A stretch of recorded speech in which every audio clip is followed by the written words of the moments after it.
Hello students, welcome back to digital teacher ji. आप सभी का डिजिटल टीचर जी में बहुत बहुत स्वागत है। तो आज से पहले हम लोगों ने लगभग 11 वीडियोस पर बात करी थी। अलग अलग टॉपिक पर हम लोगों ने बात करी, उसके मोस्ट इंपॉर्टेंट जो एमसीक्यूज थे उसको देखा।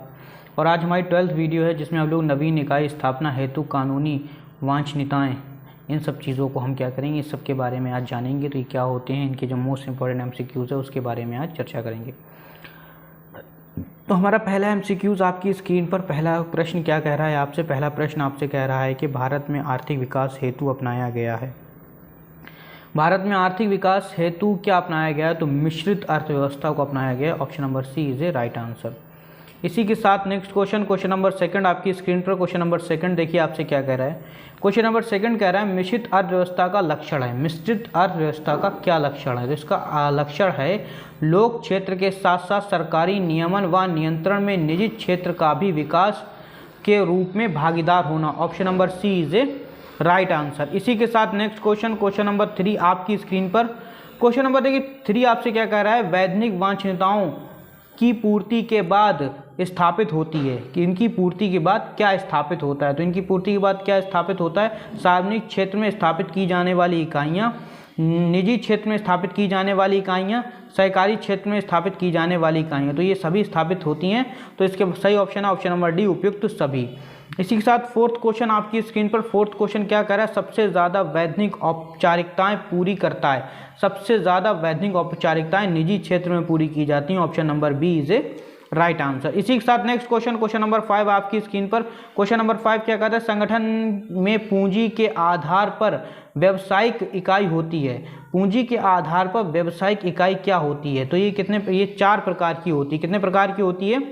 4 प्रकार की होती है। इसी के साथ नेक्स्ट क्वेश्चन नंबर 6 आपकी स्क्रीन पर। क्वेश्चन नंबर 6 क्या कर रहा है, अति लघु उद्योग की धारणा का जन्म हुआ। अति लघु उद्योग की धारणा का जन्म औद्योगिक नीति 1977 के द्वारा किया गया था। Option number A is a right answer. इसी के साथ नेक्स्ट क्वेश्चन नंबर 7 आपकी स्क्रीन पर। क्वेश्चन नंबर 7 कह रहा है 1991 की औद्योगिक नीति के अनुसार अति लघु उद्योग वे हैं जिनमें क्या होता है? अति लघु उद्योग वे हैं जिनमें विनियोजित पूंजी कितनी 25 लाख या उससे कम है। जिसमें विनियोजित पूंजी 25 लाख या उससे कम है। इसी के साथ नेक्स्ट क्वेश्चन नंबर 8 आपकी स्क्रीन पर। क्वेश्चन नंबर 8 क्या कह रहा है, वर्ष 1991 की औद्योगिक नीति के अनुसार लघु उद्योग की श्रेणी में आते हैं। लघु उद्योग की श्रेणी में कौन आता है? जो 5 लाख से अधिक किंतु 60 लाख तक की विनियोजित पूंजी वाले उद्योग हैं। ये किसके उसमें आते हैं? वो आते हैं हमारे औद्योगिक नीति के अंतर्गत लघु उद्योग के अंतर्गत आते हैं। इसी के साथ नेक्स्ट क्वेश्चन नंबर 9 आपकी स्क्रीन पर। क्वेश्चन नंबर 9 आपसे क्या कह रहा है, क्वेश्चन नंबर 9 देखिए आपसे कह रहा है कि यदि 1 करोड़ से अधिक का पूंजी निवेश संयंत्र या मशीनों में हो तो इसे कहेंगे। 1 करोड़ से अधिक का अगर पूंजी निवेश आपने संयंत्र और मशीनरी में कर दिया है तो ऐसे उद्योग के क्या कहेंगे? तो ऐसे उद्योग को हम कहेंगे वृहत उद्योग। क्या कहते हैं? वृहत उद्योग। Option number B is a right answer. इसी के साथ नेक्स्ट क्वेश्चन नंबर 10 आपकी स्क्रीन पर।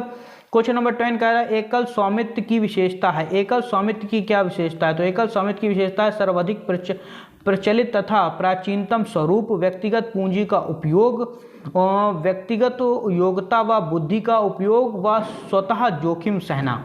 तो ये तीनों ही हमारी क्या है? ये हमारी एकल स्वामित्व की विशेषता है। तो इसका सही ऑप्शन है ऑप्शन नंबर डी, उपयुक्त सभी। इसी के साथ क्वेश्चन नंबर 11 आपकी स्क्रीन पर। क्वेश्चन नंबर 11 क्या है, साझेदारी संगठन में न्यूनतम साझेदारों की संख्या कितनी होनी चाहिए? तो वो हमारी 2 होना चाहिए। कम से कम 2 लोग हों तभी साझेदारी कहलाती है। इसी के साथ नेक्स्ट क्वेश्चन नंबर 12 आपकी स्क्रीन पर। क्वेश्चन नंबर 12 कह रहा है साझेदारी फर्म बैंकिंग व्यवसाय को छोड़कर के गठन अधिकतम व्यक्ति हो जाते हैं। अधिकतम कितने व्यक्ति होना चाहिए? तो ये हमारे होना चाहिए अधिकतम 20 व्यक्ति। Option number B is a right answer, 20 व्यक्ति। इसी के साथ नेक्स्ट क्वेश्चन नंबर 13 आपकी स्क्रीन पर। क्वेश्चन नंबर 13 आपसे क्या कह रहा है, बैंकिंग व्यवसाय करने वाली संस्था में साझेदारों की अधिकतम संख्या हो सकती है। अधिकतम संख्या 10 हो सकती है। Option number A is a right answer. Next question number 14 आपकी स्क्रीन पर। क्वेश्चन नंबर 14 आपसे क्या कह रहा है, सहकारी संगठन का लक्षण है। सहकारी संगठन का क्या लक्षण है? सहकारी संगठन का लक्षण हमारा क्या है?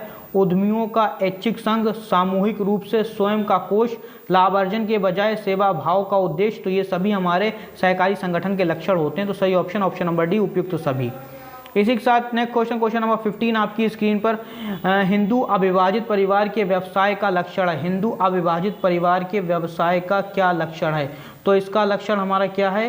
तो इसका जो हमारा लक्षण है वो है किसी ठहराव द्वारा उत्पन्न ना होना, व्यवसाय का संचालन परिवार के मुखिया या कर्ता द्वारा होना। Option number C is the right answer, A B दोनों। इसी के साथ नेक्स्ट क्वेश्चन नंबर 16 आपकी स्क्रीन पर। क्वेश्चन नंबर 16 क्या कह रहा है? कारखानों से संबंध में कारखाना अधिनियम कब पारित हुआ? कारखानों के संबंध में कारखाना अधिनियम कब पारित हुआ था? कारखाना अधिनियम हमारा कब पारित हुआ था? तो कारखाना अधिनियम पारित हुआ था तो वर्ष 1948 में। Option number A is the right answer. इसी के साथ नेक्स्ट क्वेश्चन नंबर 17 आपकी स्क्रीन पर। क्वेश्चन नंबर 17 क्या कर रहा है? कारखाना परिसर में कितने व्यक्ति शक्ति के साधनों का उपयोग व निर्माण प्रक्रिया को संचालित करते हैं?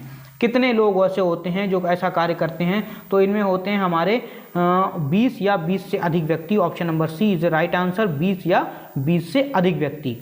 इसी के साथ नेक्स्ट क्वेश्चन नंबर 18 आपकी स्क्रीन पर। क्वेश्चन नंबर 18 क्या, कौन सा वाणिज्य संस्थान नहीं है? निम्न में से कौन सा ऐसा है जो वाणिज्य संस्थान के रूप में नहीं गिना जा सकता है? कोई धार्मिक संस्था, वकीलों का कार्यालय, डॉक्टरों द्वारा संचालित क्लिनिक या डिस्पेंसरियां। तो ये कोई भी हमारा वाणिज्य संस्था के रूप में नहीं गिना जा सकता। ऑप्शन नंबर डी, उपयुक्त सभी। इसी के साथ नेक्स्ट क्वेश्चन नंबर 19 आपकी स्क्रीन पर। क्वेश्चन नंबर 19 क्या है? वाणिज्य संस्थान का आशय है। वाणिज्य संस्थान का क्या आशय है? तो वाणिज्य संस्थान का हमारा जो आशय होता है वो होता है व्यावसायिक या बैंकिंग संस्थाओं से या किसी संस्था या प्रशासकीय सेवा से। तो सही option number C, A B दोनों। इसी के साथ नेक्स्ट क्वेश्चन नंबर 20 आपकी स्क्रीन पर।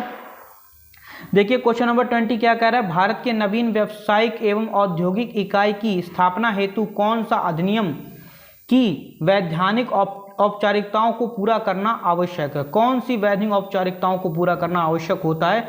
तो वो होता है हमारा कारखाना अधिनियम व उद्योग विकास नियमन अधिनियम, स्वामित्व प्रारूप संबंधी अधिनियम व दुकान वाणिज्य संस्थान अधिनियम, जल और अधिनियम, और सी वाला है उपयुक्त सभी। तो हमारा कौन सा उपयुक्त सभी जो है ना, ये डी है, सी यहाँ गलत लिखा हुआ है। उपयुक्त सभी जितने भी हैं इन सभी को पूरा करना अनिवार्य होता है। इसी के साथ क्वेश्चन नंबर 21 आपकी स्क्रीन पर। क्वेश्चन नंबर 21 क्या है? भारत में अनुबंधों का निष्पादन करने हेतु कितनी प्रक्रियाओं से गुजरना पड़ता है? तो कितनी प्रक्रियाओं से गुजरना पड़ता है? तो हमें गुजरना पड़ता है 40 यानी 40 प्रक्रियाओं से गुजरना पड़ता है। अनुबंध का निष्पादन करने के लिए 40 प्रक्रियाओं से होकर गुजरना पड़ता है। इसी के साथ क्वेश्चन नंबर 22 आपकी स्क्रीन पर। क्वेश्चन नंबर 22 कह रहा है उद्यम का लक्षण होना चाहिए। उद्यम का क्या लक्षण होना चाहिए? तो उद्यम का लक्षण क्या होना चाहिए? उद्यम का लक्षण होना चाहिए पृथक स्वामित्व। Option number B is a right answer. इसी के साथ नेक्स्ट क्वेश्चन नंबर 23 आपकी स्क्रीन पर। क्वेश्चन नंबर 23, यदि उपक्रम दिवालिया हो तो उसे वैधानिक औपचारिकताओं को पूरा करने में कितना समय लगेगा? दिवालिया हो तो वैधानिक औपचारिकताओं को पूरा करने में कितना समय लगता है? तो उसको पूरा करने में लगता है लगभग 10 वर्ष। Option number C is the right answer. इसी के साथ नेक्स्ट क्वेश्चन नंबर 24 आपकी स्क्रीन पर। क्वेश्चन नंबर 24, भारत में इकाइयों या उपक्रमों की स्थापना करने में कितनी वैधानिक औपचारिकताएं पूरी करनी पड़ती हैं? कितनी वैधानिक औपचारिकताओं को पूरा करना पड़ता है? वो करना पड़ता है हमें 11 वैधानिक औपचारिकताओं को पूरा करना पड़ता है। इसी के साथ क्वेश्चन नंबर 25 और क्वेश्चन नंबर 25 आपसे क्या कह रहा है? क्वेश्चन नंबर 25 आपसे कह रहा है कि उपक्रम के लिए संपत्तियों का पंजीयन करने में कितनी औपचारिकताओं का पालन करना पड़ता है? तो कितनी औपचारिकताओं का पालन करना पड़ता है? हमें 6 औपचारिकताओं का पालन करना पड़ता है। Option number B is a right answer. तो उम्मीद करता हूं आपको ये वीडियो समझ में आई होगी, और किसी भी तरह की कोई तकलीफ है या इस वीडियो की PDF चाहिए आपको, तो आप हमारी स्क्रीन पर जो नंबर आ रहा है उस पर कॉल करके आप हमसे PDF ले सकते हैं। और अगर अभी तक आपने हमारे चैनल को सब्सक्राइब नहीं करा तो जल्दी से हमारे चैनल को सब्सक्राइब कर लो, वीडियो को लाइक कर दो, अपने सभी दोस्तों में शेयर कर दो और सभी जगह इस वीडियो को फैला दो, ताकि जितने भी BCom के छात्र हैं जो उनको पढ़ाई करने में दिक्कत हो रही है, याद करने में दिक्कत हो रही है, इंपॉर्टेंट क्वेश्चन नहीं मिल पा रहा है, वो हमारी वीडियो के माध्यम से अपना तैयारी कर सकते हैं। Thank you very much. मिलते हैं अगली वीडियो में, तब तक के लिए जय हिंद, जय भारत।